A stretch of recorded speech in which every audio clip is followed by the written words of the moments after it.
एक तरफ लिख देते हैं जनजाति,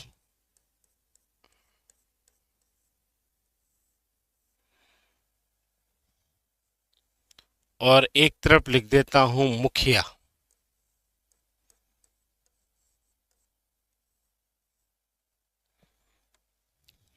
देखिए, फटाफट बता दीजिए, मीणा जनजाति का मुखिया क्या कहलाता है? भील जनजाति का मुखिया क्या कहलाता है? ग्रासिया जनजाति का जो मुखिया है वो क्या कहलाता है?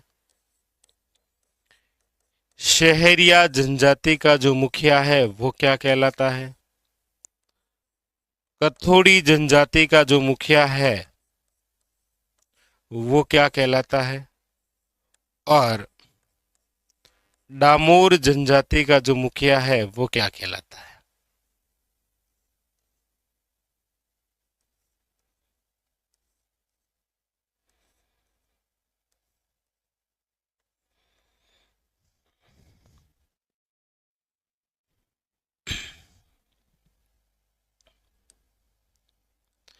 बताइए।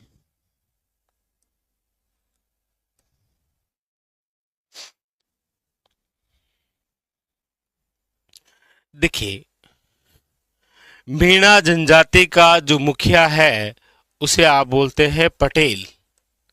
क्या बोलते हैं? पटेल। भील जनजाति का जो मुखिया है उसे आप क्या बोलते हैं? तो आप कहेंगे सर घमेती। क्या बोलते हैं? घमेती। ग्रासिया जनजाति का जो मुखिया होता है, ग्रासिया, वो कहलाता है आपके शहलोत। वो क्या कहलाता है? शहलोत। शहरिया जनजाति का जो मुखिया होता है उसे आप बोलते हैं कोतवाल। क्या बोलते हैं? याद रखिएगा, कोतवाल। कथोड़ी जनजाति का जो मुखिया होता है उसे आप क्या बोलते हैं? तो आप कहेंगे सर नायक। और डामोर जनजाति का जो मुखिया है उसे आप क्या बोलते हैं? याद रखिएगा, मुखी। तो ये तो बात हुई कि हमारे राजस्थान के अंदर जो जनजाति है उस जनजाति के मुखिया कौन कौन है। याद रखिएगा, इंपॉर्टेंट। ये 6 प्रकार की जो जनजाति है, इन सभी जनजातियों का जो मुखिया होता है वो क्या कहलाता है? बहुत प्रसिद्ध क्वेश्चन है। मीणा जनजाति का पटेल है, भील जनजाति का घमेती है, ग्रासियों का सहलोत है, शहरिया का कोतवाल है, कथोड़ी का नायक है, और डामोर का क्या है? याद रखिएगा, मुखी। क्लियर है?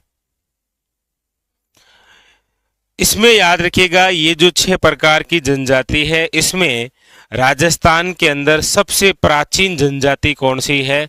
तो याद रखिएगा, सबसे प्राचीन जनजाति जो है वो है आपकी भील जनजाति। सबसे प्राचीन जनजाति पूछा जाए तो याद रखिएगा कौन सी है? भील जनजाति। लेकिन आपको पूछा जाए कि सबसे बड़ी जनजाति कौन सी है, तो याद रखिएगा मीणा। सबसे बड़ी जो जनजाति है वो कौन सी है? मीणा। और ये आपके नंबरिंग के हिसाब से लिखी हुई है कि राज्य की सबसे बड़ी जनजाति कौन सी है? मीणा। राज्य की दूसरी सबसे बड़ी जनजाति कौन सी है? भील। राज्य की तीसरी सबसे बड़ी जनजाति कौन सी है? ग्रासिया। राज्य की चौथी सबसे बड़ी जनजाति कौन सी है? याद रखिएगा, शहरिया। इसमें ये जो मीणा जनजाति है, इसमें जो मीणा शब्द है ये जिससे बना है वो है आपके मीन से, और मीन का अर्थ होता है मछली। इसमें ये जो भील जनजाति है, इसमें जो भील शब्द है वो बना बील से है, और बील का जो अर्थ होता है वह है तीर कमान। तीर कमान। इसमें ये जो ग्रासिया है, याद रखिएगा, ये ग्रासिया जो शब्द है ये है आपके गवाक्ष से बना हुआ। किससे बना हुआ है? गवाक्षे, और जिसका अर्थ होता है सर्वेंट। जिसका अर्थ क्या होता है, याद रखिएगा, सर्वेंट। शहरिया की यदि हम बात करें तो ये जो शहरिया शब्द है ये बना हुआ है शहर से, शहर से, और शहर का जो अर्थ होता है वो होता है जंगल। इसमें ये जो कथोड़ी नाम है, याद रखिएगा, ये नाम कत्था बनाने के वजह से है। आप सब जानते होंगे हमारे राजस्थान के अंदर कथा बनाने में जो निपुण जनजाति है वो क्या कहलाई थी, याद रखिएगा, कथोड़ी। हालांकि कथोड़ी जो जनजाति है वो मूलतः कहाँ की है, तो याद रखिएगा ये मूलतः महाराष्ट्र की है। अच्छा, डामोर, याद रखिएगा, डामोर जो जनजाति है वो मुख्य रूप से हमारे राजस्थान के अंदर जिस क्षेत्र विशेष में है वो है आपके डामोर जनजाति। कौन से क्षेत्र में है, तो याद रखिएगा सिम्मलवाड़ा क्षेत्र में। सिम्मलवाड़ा पंचायत समिति जो कि आपके कहाँ पर है, याद रखिएगा, डूंगरपुर। तो डामोर जनजाति सर्वाधिक राजस्थान के जिस क्षेत्र में है वह है सिम्मलवाड़ा पंचायत समिति, याद रखिएगा, कौन सा है, डूंगरपुर। कथोड़ी की हम बात करते हैं तो याद रखिएगा कथोड़ी सर्वाधिक राजस्थान के जिस क्षेत्र में है वो है आपके उदयपुर, और उदयपुर का जो है वो आपके चाहे झाड़ोल क्षेत्र हो, चाहे आपके सराड़ा क्षेत्र हो, या फिर आपके कोठड़ा क्षेत्र हो, यहाँ पर जो जनजाति है वो कौन सी है, कथोड़ी जनजाति, याद रखिएगा। शहरिया की यदि हम बात करेंगे तो शहरिया जो जनजाति है, याद रखिएगा, आप सब जानते हैं कि ये राजस्थान के जिस जिले में सर्वाधिक है वो 12 है।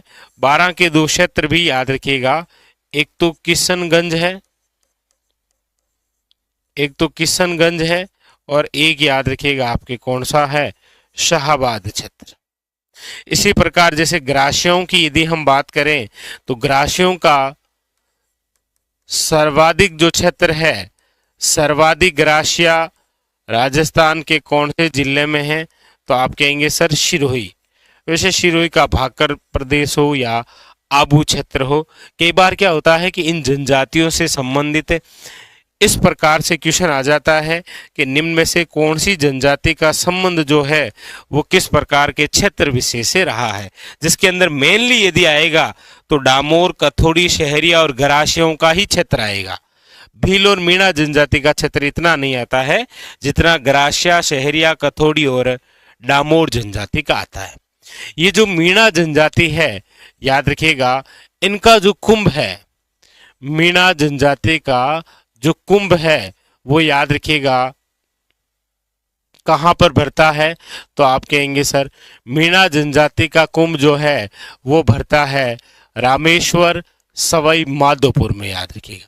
मीणा जनजाति का जो कुंभ है वो है आपके रामेश्वर, सवाई माधोपुर। इसी प्रकार भील जनजाति का जो कुंभ है वो है आपके कौन सा, तो आप कहेंगे सर भील जनजाति का जो कुंभ है वो है आपके बेणेश्वर धाम, आदिवासियों का कुंभ भी जिसे आप कहते हैं। और ये जो बनेश्वर धाम है ये आपके कहाँ पर है, तो आप कहेंगे सर नवाटापुरा। अच्छा, नवाटापुरा कहाँ पर है, तो याद रखिएगा डूंगरपुर। देखिए रामेश्वर धाम जो सवाई माधोपुर है, यहाँ पर एक त्रिवेणी संगम है। यहाँ पर जो त्रिवेणी संगम है वो तो है चंबल, बनास और याद रखिएगा शीप। बनेश्वर धाम के अंदर भी त्रिवेणी संगम है। कौन कौन सा है, तो आप कहेंगे सोम, माही और याद रखिएगा जाखम। इसी प्रकार जैसे मीणा जनजाति का कुंभ रामेश्वर धाम है, भील या आदिवासियों का जो कुंभ है वो आपके यानी मीणा जनजाति का रामेश्वर धाम हो गया कुंभ, और भील जनजाति का बनेश्वर धाम कौन सा, याद रखिएगा डूंगरपुर वाला हो गया। उसी प्रकार ग्रासिया जनजाति की यदि हम बात करेंगे तो ग्रासिया जनजाति का जो प्रसिद्ध मेला है वो है आपके, याद रखिएगा, मनखारो मेलो। ग्रासिया जनजाति का जो मेला है वो है मनखारो मेलो, और ये जो मनखारो मेलो है इसे कहा जाता है सियावा मेला। और सियावा मेला कहाँ पर भरता है, तो आप कहेंगे सर सिरोही के अंदर। ठीक है। सहरिया जनजाति की यदि हम बात करेंगे तो आप कहेंगे सर सहरिया जनजाति का जो कुंभ है, सहरिया जनजाति का जो कुंभ है वो है आपके, याद रखिएगा, सित्ताबाड़ी मेला। कौन सा है, सित्ताबाड़ी मेला। और ये जो सित्ताबाड़ी मेला है कहाँ पर भरता है, तो याद रखिएगा केलवाड़ा। और ये जो केलवाड़ा है ये आपके कहाँ पर है, तो याद रखिएगा बारां के अंदर। केलवाड़ा कहाँ पर है, याद रखिएगा बारां के अंदर। उसी प्रकार कथोड़ी जनजाति का तो नहीं, बट याद रखिएगा डामोर जनजाति जो है इसका जो प्रसिद्ध मेला है वो है आपके ग्यारस रेवाड़ी का मेला। ग्यारस रेवाड़ी मेला कहाँ भरता है, तो आप कहेंगे सर डूंगरपुर में। और एक इसी जनजाति से संबंधित बात याद रखिएगा, छेला बावजी का मेला भी भरता है, बट छेला बावजी का जो मेला है ये भरता है कहाँ पर, पंचमहल गुजरात में। क्योंकि डामोर जो जनजाति है वो मुख्य रूप से कहाँ की मानी गई है, याद रखिएगा गुजरात की। मुख्य रूप से कहाँ मानी गई है, याद रखिएगा गुजरात की मानी गई है। ये कौन सी, डामोर जनजाति। तो हमारे राजस्थान में आप जो प्रमुख रूप से जनजातियां पढ़ते हैं उसमें यही है आपके मीणा है, भील है, गरासिया है, सहरिया है, कथोड़ी है और डामोर है। हमारी चर्चा इनके मुखिया क्या क्या कहलाते हैं, कौन सी जनजाति में कौन सा मुखिया है, फिर हमने पढ़ा कि सबसे प्राचीन जनजाति कौन सी है इनमें से, फिर हमने देखा सबसे बड़ी जनजाति कौन सी है, और फिर ये जो जनजाति है इनकी उत्पत्ति के बारे में जो शब्द है उसके बारे में चर्चा की, और फिर इनके जो मुख्य रूप से मेले आयोजित होते हैं उनके बारे में हमारी चर्चा हुई। हालांकि जनजातियों से संबंधित और भी बहुत सारी और अलग अलग विशेष प्रकार की बातें होती है जो कि एग्जाम के लिए और भी खास होती है। जैसे यदि मैं आपसे पूछूं कि निम्न में से ऐसी जनजाति जो आदिम जनजाति के समूह में शामिल है वो कौन सी है, तो आप कहेंगे सर आदिम जनजाति के समूह में जो शामिल जनजाति है वो है आपके कौन सी, तो आप कहेंगे सर सहरिया। सहरिया जो जनजाति है वो आदिम जनजाति समूह में शामिल है। ये लीजिए किसमें शामिल है, आदिम जनजाति के समूह में शामिल जो जनजाति है वो कौन सी है, सहरिया जनजाति, सहरिया। इस प्रकार से जैसे क्वेश्चन आ जाता है कि राजस्थान की ऐसी कौन सी जनजाति है जो धारी संस्कार, फटाफट कमेंट करके बताइए कौन सी जनजाति के अंदर ये धारी संस्कार होता है, कौन सी जनजाति का संबंध है वो धारी संस्कार से है।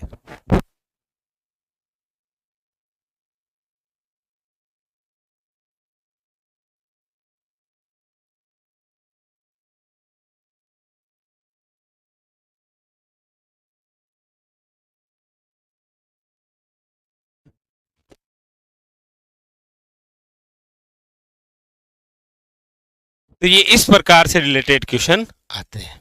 ठीक है, चलिए तो ये एक छोटा सा परिचय हो गया है कि जनजाति, उनके मुखिया, उनके कुंभ, उनकी क्षेत्र विशेष कौन कौन से हैं। यहां से कई बार आपको क्वेश्चन देखने को मिलता है। ठीक है, चलिए तो अब देखिए इनमें से क्वेश्चन कैसे आया था आपके एग्जाम में। पिछली बार क्वेश्चन आया था आपके सामने ये कि ग्रासिया जनजाति का मुखिया क्या कहलाता है, याद रखिएगा शहलोत। ग्रासिया जनजाति का मुखिया क्या कहलाता है, सैलोत। तो पिछली बार ये आया था, हो सकता है कि इस बार इनमें से कोई क्वेश्चन आए कि कथोड़ी जनजाति का मुखिया क्या है, डामोर जनजाति का मुखिया क्या है,